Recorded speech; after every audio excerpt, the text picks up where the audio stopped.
And then when I mention your book, they just totally shut me out. They don't return any of my emails anymore. And I was like, what is going on? And I realized that they got freaked out by me because I'm a huge advocate and I'm trying to educate children on trying to be themselves and to express themselves. And I think that subject people really do shut you out. And I'm sorry that you have to keep fighting for something so major. I mean, I know that it shouldn't be that difficult to educate your kids or to even introduce this to your children, but it is, and it's sad.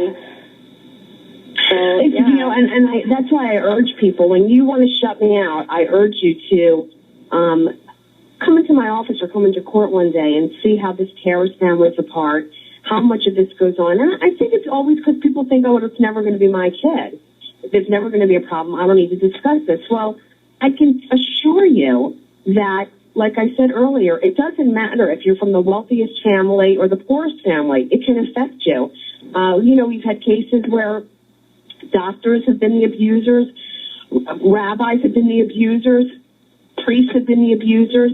Everyone has the potential to become a victim of this.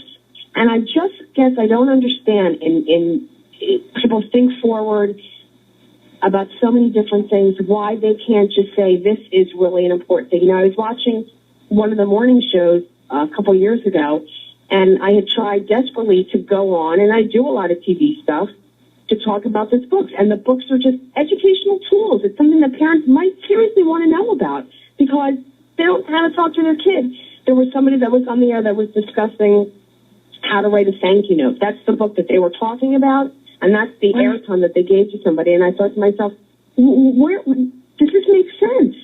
Does this absolutely make sense? I don't care if you want to put her on the air too, but why wouldn't you want to introduce to your viewers? What are you trying to hide? It's almost like malpractice, you know, like what are you trying to prevent? Everybody's guilty in a sense. You know, they don't really want, maybe they were molested. A lot of these people want that secret, you know, to be hidden. Yeah. And it's stressful to have to keep wanting to help people and people reject you, especially children that really want to help, but the parents don't allow that. Yeah. Well, you know, like I said before, oftentimes, even in criminal prosecution, it's the parents that are much more hesitant than it is the child. The child is resilient. They really are.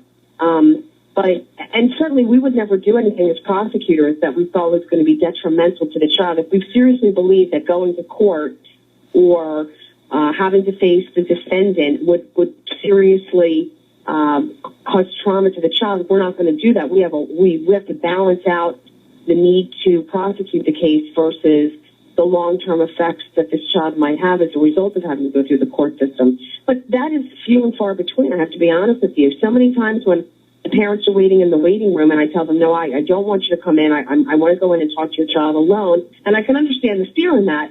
But they always say, oh, you're never going to talk. We're never going to talk to you. They're never going to say anything. I need to be there. It's incredible to me how many times the kids come in and they say to me, oh, I'm glad you let my mommy stay outside.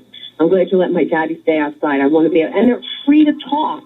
And they're not embarrassed and they're not ashamed. Because I think lots of times, and yeah, it's a catharsis for them to be able to finally share a secret, which is just so devastating, to go on a daily basis knowing, do I have to go home to this? What's going to happen when I go home?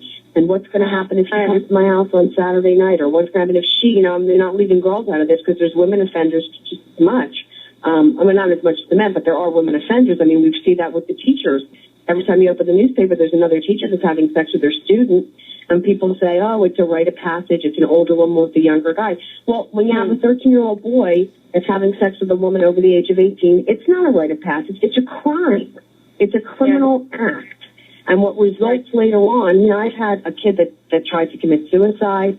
I had a kid that dropped out of school because they're not mature enough to be able to handle what's going on. And it's just incredible to me that we are fighting, that I'm still fighting this fight so many years out and trying to get people to realize that it's another book that can help them. It's not a diet book that's going to go out of style when the next new diet comes about. It's a book that can remain a fixture in their house, almost like Dr. Seuss.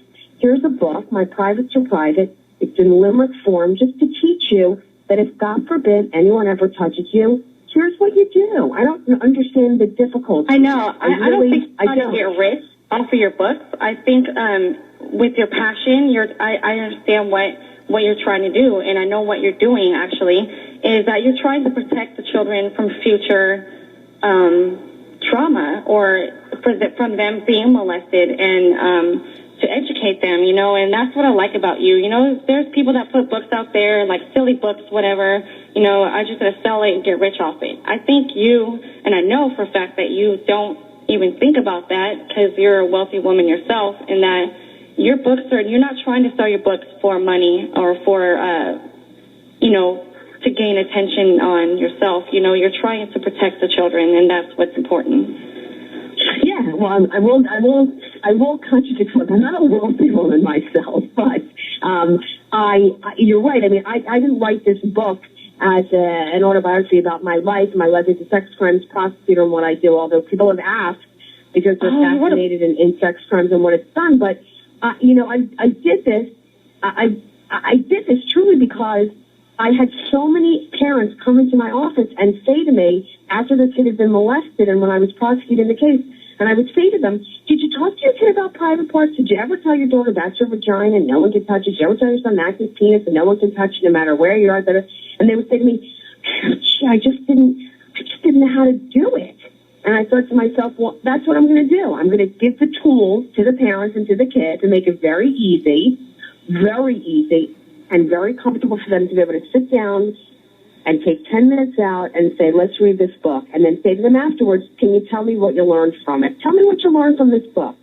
Well, I know that Betsy Boodle, who's the character in the book, she knows that if anyone touches her, she has to tell her mom, and then her mom will tell the police, or then her mom will get her help, and she has to remember the things that happen. I mean, it's just so basic that you would say to yourself, oh, my God, these should be in every school. There's a movement.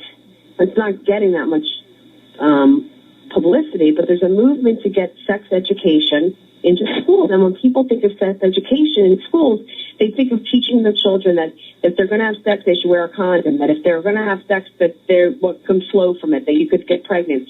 When I talk about sex education in the schools, I'm talking about in the preschool, when you're talking about learning about the parts of your body and what each part of your body does, that this is a part of your body. And also, no one's allowed to touch you there. That is your private. That is your private. And so, to me, I say to parents all the time, wouldn't you rather have a 10-minute conversation, which is ongoing, you don't just do it once. I mean, certainly the conversation is always ongoing. Then 10 minutes of maybe feeling uncomfortable than having 10 years in the state attorney's office or 5 years waiting for a case to go on or having to deal with the traumatic events that could transpire. And inevitably, they all nod their head and they come to my lectures and they buy my books at the lectures. And then when you go into the schools and you say, why don't you make this part of your protocol? They don't want to know from it. They just don't want to know from it. So I will continue to fight the fight. I mean, I'm certainly not a shy person, as I'm sure you can talk about and let you get a word in edgewise. But I will continue to fight until these books are really nationally known and a nationally known go-to book. So if I don't know how to talk to my kid, I'm going to go to Genius with a Penis, Don't Touch, written by a sex crimes prosecutor who's been in the business for 25 years. So I'm so happy that you asked me to be on your show, because I hope I am an inspiration to a lot of people that have been rejected, many, many rejections, and just keep going, because I won't tell you the amount of rejection, phone calls, letters, emails, and faxes and tweets I've received. So thank you so much for bringing it to the forefront.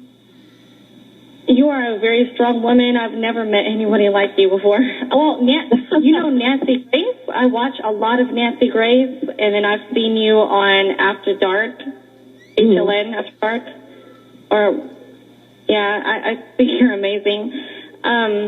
I was listening. One thing I wanted to ask you. I heard that some people have a lot of people actually say that have sick fantasies and that never do, they actually have fantasies of molesting children, but they never act on it. What do you say to those people who have them, and what help can they get before they act on it? Well, certainly I never really speak on behalf of a pedophile or someone that touches kids, but I think that's an important topic because I did tweet the other day that one of the articles talked about somebody that was arrested that said that he admitted to the police, I watched child porn on the internet and I felt the impulses and I wanted to see what it was all about. I urge people, if you feel that way, please get help. I mean, because if you can prevent it, there's a gentleman I've been on the air with for years, I've been doing TV for years, and he is a convicted pedophile, and he goes on the air and he talks about, he's not embarrassed. He said, listen, I have urges all the time. I haven't been cured. I went to prison. I paid my debt to society about going to prison for what my actions were, but I have impulses and urges all the time. I seek therapy. I stay in therapy. I stay away from places where there's a lot of kids. When I drive past a bus stop, I keep driving. When I don't walk into Chuck E. Cheese's. I don't walk into places where little kids congregate because I feel that urge coming on and I get help. And that's all that I can say is if you feel it, don't act on it. Get help, because if you act on it, you're going to prison. I mean, that's the fact of the matter. And when you come out of prison, you'll be the same way. I'm sorry? And you're harming a child for the rest of their life. You're harming a child. I mean, they don't see, there's some organizations that believe in having sex with younger children. They believe it's love, and that's what a lot of pedophiles do. When they groom their victims, they tell them this is love. They tell them this is what it's supposed to do. Like, they tell them that this is normal. And so kids who are subject to that start believing that it is normal. And so that's why you do see lots of times kids that were molested, when they grow up, they too become the molester because that's all they know. They don't know any differently, and that's been taught to them and ingrained in their head. And that's why education is so mandatory and necessary, because if someone says to you, this is the way it's supposed to be, that I'm supposed to be having sex with you or touching you, that child can say, no, you're not. I know differently. I know better. I've read books. I've been educated. No adult is ever supposed to touch a child. So the books are so important on so many levels, and that's a great point that you bring up. What do you tell these people? Well, you know what? The victim at some point is going to know to say to that person, this isn't the way it is, and I'm telling, as opposed to being groomed and thinking that that's the norm when it's not.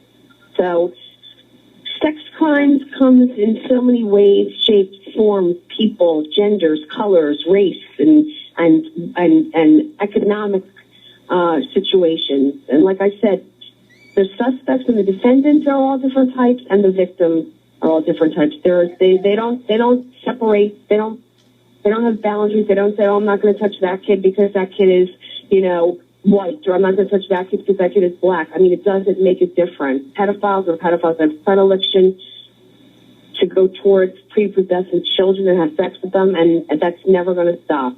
We're never going to stop it, Justin. We can only just try to help in educating people to know what to do if they ever find themselves in that situation. Okay, that's really cool, man. I cannot believe that I got to interview you and about your book. I feel terrible because I really did all the talking, but I'm so happy that you had me on to kind of be a soapbox and to let people know that what you do is so important. Also, being a victim yourself and now trying to be out there and educating, it's so admirable of you that you're the inspiration, behind so many of the women that you're having on. So good luck to you with everything. Thank you. I actually have Stacey Honowitz information on my website, or you can go to StaceyHonowitz.com to get more information about Stacey, and her books are there also.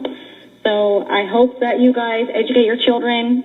And anything you would like to say, Stacey, before you go? Just thank you so much, and please, everybody, like Jessica said, educate your kids. Don't be afraid of it. If your school says, I don't want it, you stand up and you say, yes, you do. It's important. Thank you, Stacey, for coming on. I really appreciate it, and I will help you. Thank you so much. Thanks for having me on Any way I so much. I can. really appreciate it. Take care. Thank you. Have a good day. All right. Bye-bye. Well, there you go, people. That is my interview with Stacey Honowitz. I'm really excited, and I hope that you go ahead and purchase her book.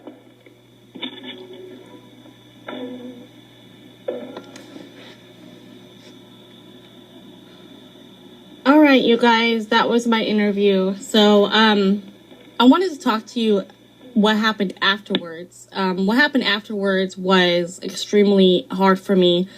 Talking about sex abuse and talking about how the kids feel as they're getting re-victimized, you know, as they're being interviewed by doctors and lawyers, and, you know, they ask you questions and they strip you naked and they're constantly looking at your private parts and asking you where did he touch you, or and I just had this I have PTSD, so I just started flashing back to my childhood, and I became very numb in the interview, and I tried to compose myself as much as possible. And after the interview, I went into a severe panic attack. I felt really numb, and I just couldn't get out of it for, let's say, a day and a half. And I feel better today, but wow, I mean, going through what I went through and doing interviews like this is crazy. I just couldn't believe I did it. But I did it, and I'm fine now. It's not easy talking about things like this and acting like, you know, you're completely normal and you feel normal and you've gotten over it, and, you know, life is peaches and cream because, you know, I'm talking to people about this subject, and it's not easy at all. I feel like I was choking and I was sweating, and I couldn't break myself out of thinking about what I went through. And I felt kind of selfish because here I am talking to Stacey Honowitz, and I'm thinking of what I was going through at that time. At the time of the interview, I was flashbacking to where I was before, and I was trying my best to keep into the interview, not from where I was going or where I was before, or I don't know how to explain it, but the panic attack afterwards was really hard. You feel like you just want to jump out your body, and you don't want to think about your past no more, and you don't want to think about how angry you are that had to happen to you, you know, and that you wish that you could do so much more to prevent this from happening to children. And I'm only one person, so I think if us people together could work on this subject, it will make a difference in our child's future. And to have healthy children and a healthy future is to have healthy conversations with the children that will benefit them in the long run. So I hope you guys go stop by her website, StaceyHonowitz.com, or go to my website and check that out. And you guys can follow me at Lynn Sosona. That is Lynn, LYNNSOLSONA, Lynn Sosona. And my website should be on my profile page. All right, you guys, I love you guys so much, and I hope you guys enjoyed this video, the interview, and I hope you enjoy Stacey Honowitz because I love her so much. All right, peace out. Bye. Hi.